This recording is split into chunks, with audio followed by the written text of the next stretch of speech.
At once the Spirit drove Jesus out into the desert, and he was in the desert for 40 days, being put to the test by Satan.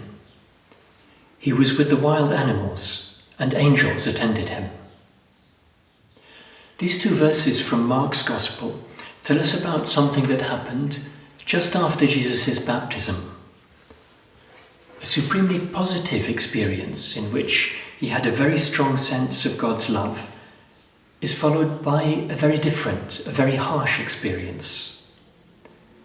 The change comes suddenly, perhaps unexpectedly. And the Spirit, says St. Mark, drove him out into the desert. The word is very strong. Jesus didn't decide this was something he wanted to do. He had to. It was thrust upon him. Jesus is in the desert. That is, in a place where it's not good to be. There's nothing to eat or to drink there. There's nothing to do.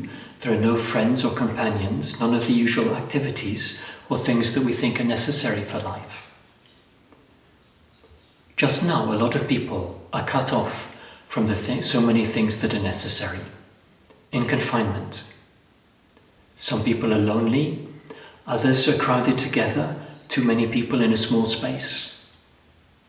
And this is something that none of us has chosen. It's been thrust upon us. Jesus is in the desert for 40 days. That's a long time, enough to push him to the limits. It's a trial, a test, a challenge. He's put under unusual pressure. Will he hold good? This kind of pressure, this kind of testing is not a good thing in itself, but it can be a sort of preparation.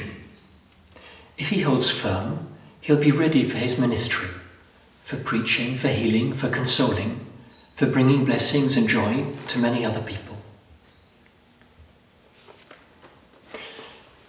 In the desert, there are none of the usual activities going on. And that means that some things begin to become clear, which are normally hidden in the background. Things that we don't normally notice because of everything else that's happening. But in the desert, they show their face. The Gospel mentions three kinds. One of them is the force of evil, Satan. That is the force that wants to stop Jesus from holding firm in his trials, that wants to tempt him to give up. And then there are the wild animals, the forces of nature. Some of them are beautiful, some of them are dangerous. Inside us there are all kinds of natural forces, some of them beautiful, some of them dangerous. Desires, longings, good and bad, frustrations and anger. Some of them can provide so much strength and give us so much to make life beautiful. But if we let them get out of hand, or if we pretend that they're not there and stop keeping an eye on them, some of them can become destructive. And then there are the angels. An angel means a messenger from God, someone or something that brings a message of unexpected hope or of light, something that's like a sort of brief visit from a different dimension.